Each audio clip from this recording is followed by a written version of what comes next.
माता, हमारे प्रभु यहीं तो रहते हैं। यहाँ इस स्थान पर आने का कोई विशेष कारण माता? बहुत विशेष कारण है नंदी। जब मेरे महादेव ने बाल रूप अपनाया तो मेरे मन में अविश्वास और क्रोध का भाव उत्पन्न हुआ। शिव की अर्धांगिनी पार्वती शिव की तथाकथित माता अनुसुईया को चुनौती देती कि वो त्रिदेवों को यहाँ रोक कर दिखाए। मैं अति शीघ्र अपने महादेव के साथ दोनों देवों को यहाँ से अवश्य ले जाऊंगी। परंतु जब उन्होंने मेरे काली स्वरूप को भी नहीं पहचाना तो मेरे अविश्वास और क्रोध का निराकरण हुआ। मेरे अहंकार के चलते मैं ये भूल गई थी कि महादेव जिस भाव को धारण करते हैं उसी में डूबे रहते हैं। उनकी स्मृति सचमुच लुप्त हो गई है और मुझे उनकी स्मृति जगानी होगी। उन्हें ये स्मरण कराना होगा कि वो देवों के देव महादेव हैं और इसीलिए अब हम यहीं रहेंगे। एक भवन निर्माण कर सर्वप्रथम उनका सानिध्य प्राप्त करेंगे।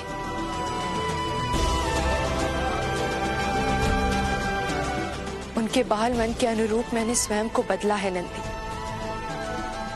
और मुझे पूर्ण विश्वास है कि मेरा ये समर्पण भाव उनकी चेतना को अवश्य जागृत करेगा। अवश्य माता। परंतु माता, प्रभु के बाल रूप को रिझाने के लिए हमें क्या करना होगा? नंदी, बालक केवल दो ही भाव पहचानते हैं। कौन से भाव माता? एक वात्सल्य और दूसरा मित्रता। मैं यहाँ बाल शिव की मित्र बनकर आई हूँ और मैं जानती हूँ मैं उन्हें अपनी मित्रता से अवश्य जीतूंगी।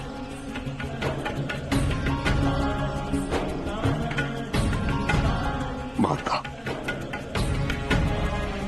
आपने ये निर्णय लेकर हम प्रभु के सेवकों पर बहुत बड़ा उपकार किया है।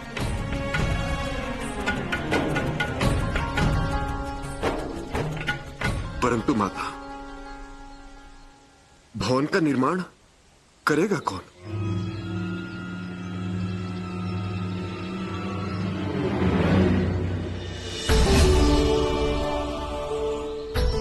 माता आदिशक्ति को प्रणाम। महान वास्तुशास्त्री पराशर जी को मेरा प्रणाम। माता, आपने इस कार्य को करने का सौभाग्य प्रदान करके मुझे गुरु ऋण चुकाने का एक अवसर दिया है। वास्तुशास्त्री के रूप में मैं आज जो कुछ भी हूं वो महादेव के द्वारा दी गई शिक्षा का परिणाम है। माता, आदेश कीजिए, आपको किस प्रकार के भवन की इच्छा है? एक भवन की इच्छा ने मुझे मेरे महादेव से विलग कर दिया था। मुझे भवन की कोई आवश्यकता नहीं है ऋषि पराशर। इसे महादेव के भक्त के रूप में एक ऐसा आकार दे जो मेरे स्वामी के अनुकूल हो। अवश्य माता।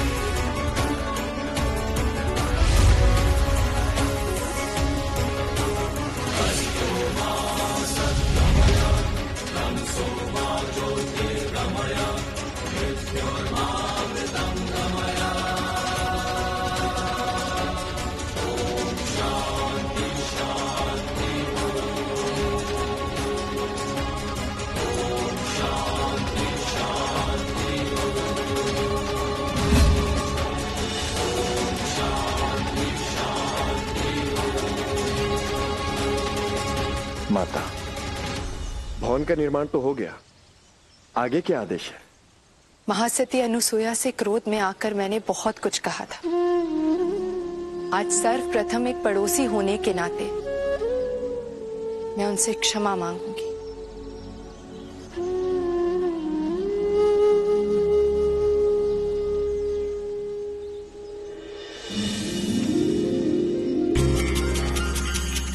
माता, माता, क्या बात है? तुम लोग ऐसे भागते हुए क्यों आ रहे हो? सूचना देने। हमारे घर के बाहर एक भवन का निर्माण हुआ है, स्वयं देख लीजिए। चलो।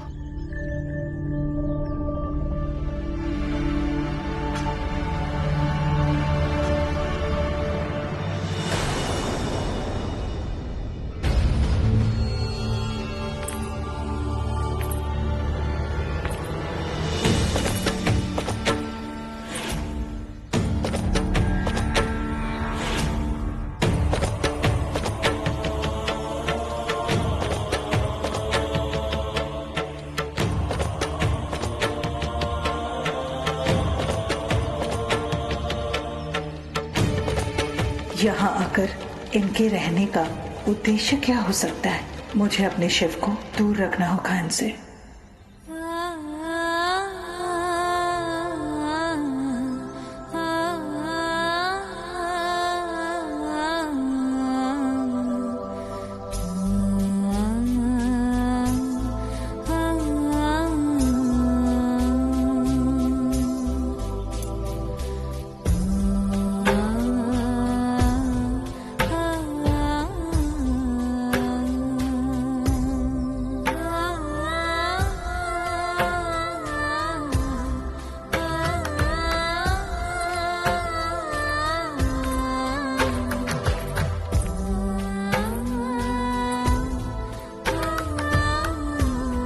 प्रणाम देवी अनुसुईया। आज से मैं आपकी पड़ोसी हूँ। पता है आप यहाँ रहने आई हैं। कल जो कुछ भी हुआ उसके लिए क्षमा कीजिएगा। भूल जाइए। आपके इस परिवर्तन का कारण क्या है?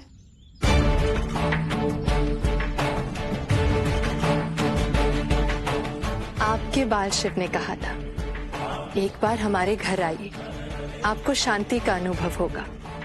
मैं अपने अशांत मन को समझाने के लिए आपके समीप रहने आ गई।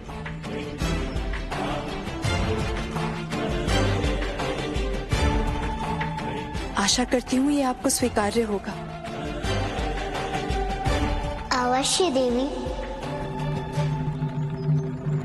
आपको जहाँ शांति मिले वहाँ रहने का आपको अधिकार है। इसीलिए तो पड़ोसी धर्म का निर्वाह करते हुए मैं आपके लिए विशेष उपहार लेकर आई हूँ। स्वीकार कीजिए।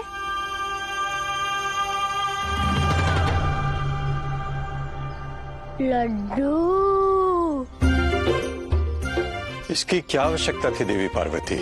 आपको भले ना हो, परंतु इन बालकों को तो है।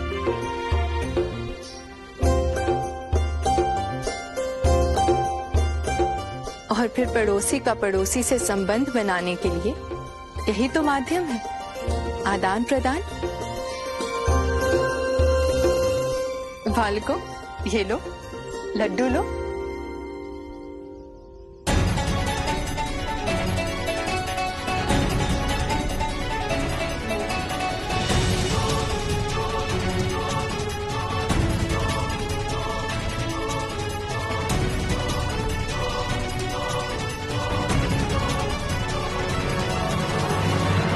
बालकों पर बहुत अच्छा प्रभाव है आपका, परंतु मेरे विचार से यदि कोई अपना प्रेम स्वरूप कोई उपहार दे तो उसके लिए आज्ञा लेने की आवश्यकता नहीं होनी चाहिए।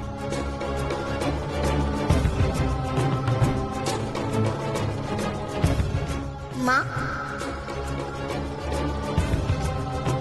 आपने तो सिखाया है कि आदान प्रदान से ज्ञान और निकटता बढ़ती है और पड़ोसी ही निकट के संबंधी होते हैं, सुख दुख के पहले भागीदार होते हैं। पड़ोसियों के लिए बहुत अच्छा विचार है आपका। ये मेरे विचार नहीं है, ये तो मेरी माँ ने सिखाया है। मुझे मेरी माँ ने बताया है कि परिवार का दूसरा बड़ा कुटुंब पड़ोसी होता है।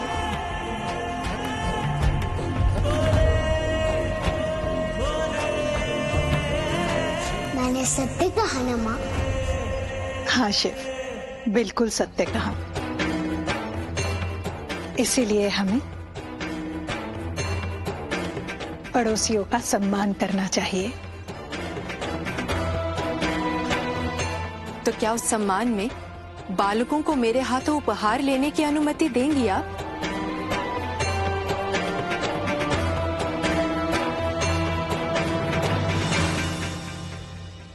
पुत्रों, इनके हाथ से उपहार ले लो, ये मेरी आज्ञा है।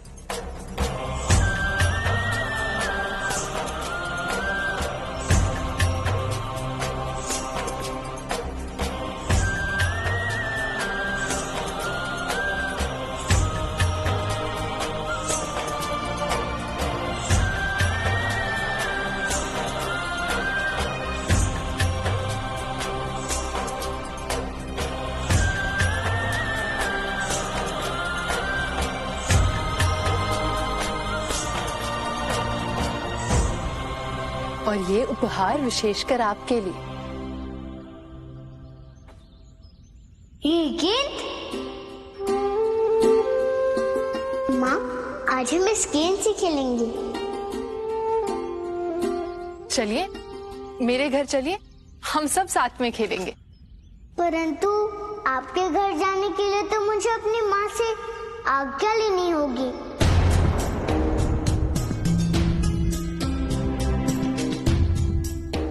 आपने अपने बालकों को पूर्णतः अपनी आज्ञा के बंधन से बांध रखा है देवी अनसुया। नहीं देवी पार्वती, यह आज्ञा का बंधन नहीं है, ये तो ममता का बंधन है।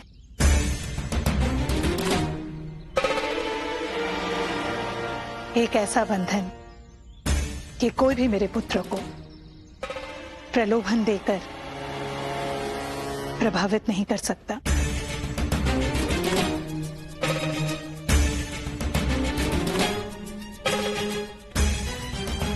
और मेरे भोले शिव को तो कदापि नहीं।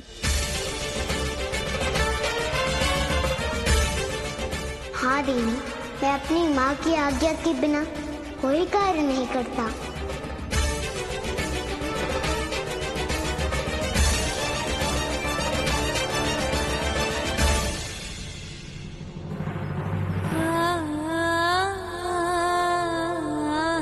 अपनी इच्छा के अनुरूप आपके सारे कार्य होंगे महादेव।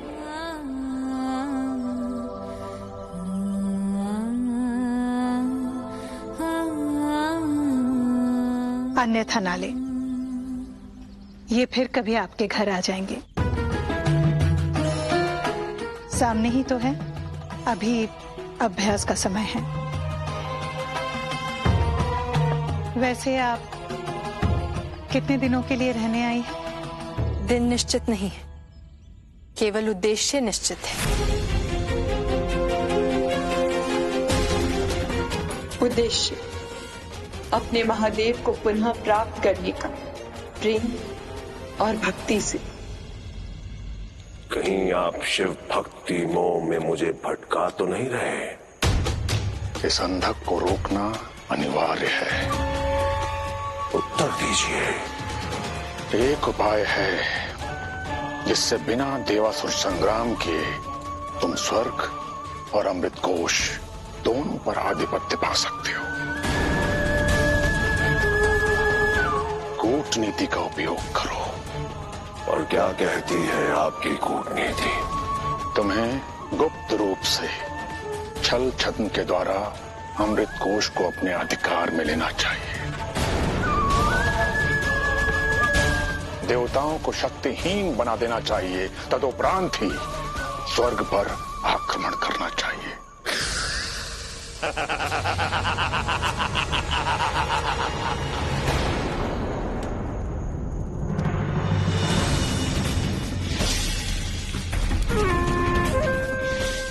गुरुदेव।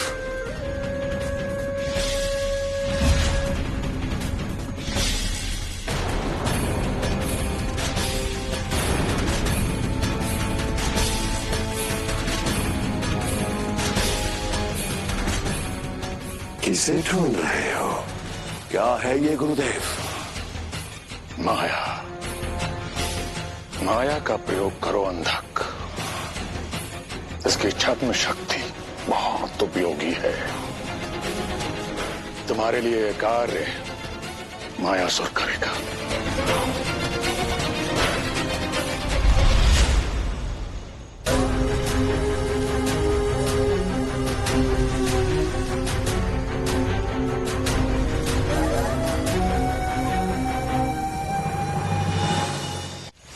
भ्रम से भ्रमित करना और छल से परास्त करना, यही तो कार्य है मेरा।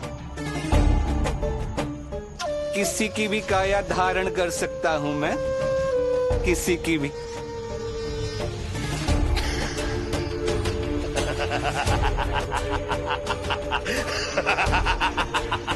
गुरुदेव, आज आपने सिद्ध कर दिया कि आप हम असुरों के ही गुरु हैं।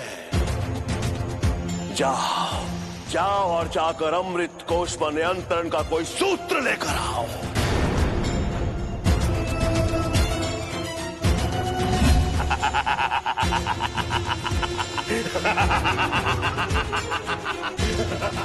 मायासुर का यह प्रयास ही कारण बनेगा त्रिदेव के असली स्वरूप में आने का और इसके अंत का भी।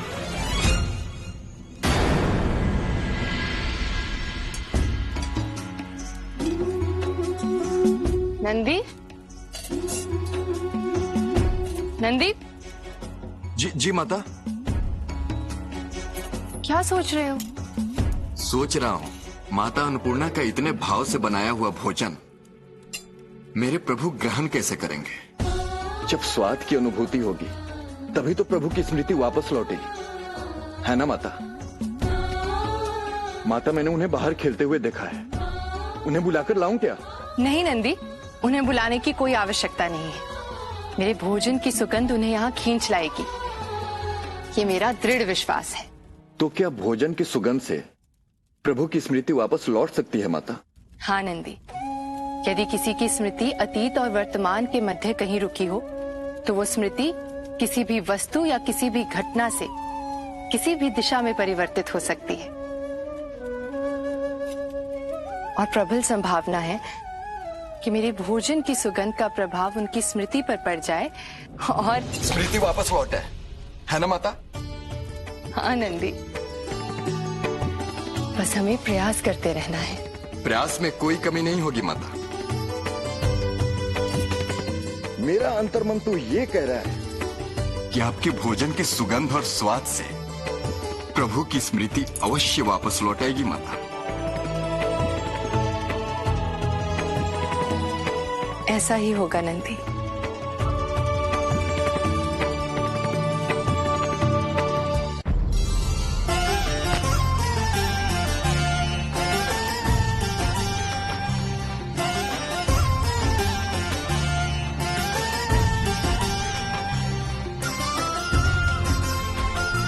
आप मेरी माता द्वारा निर्मित विशेष गेंद हैं।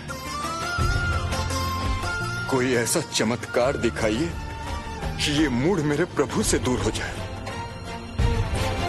ताकि मेरी माता की योजना सफल हो जाए।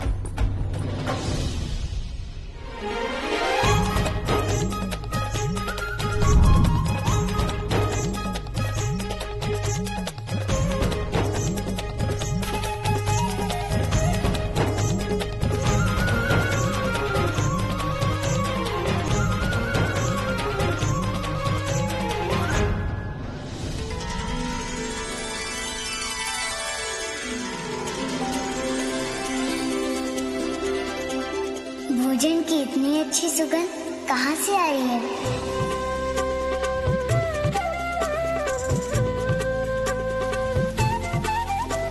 ये तो इस ओर से आ रही है।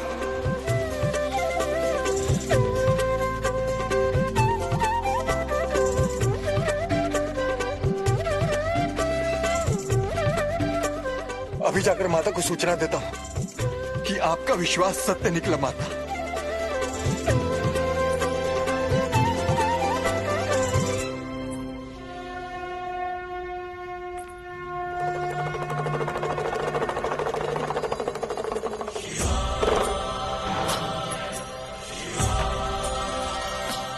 मेरे महादेव,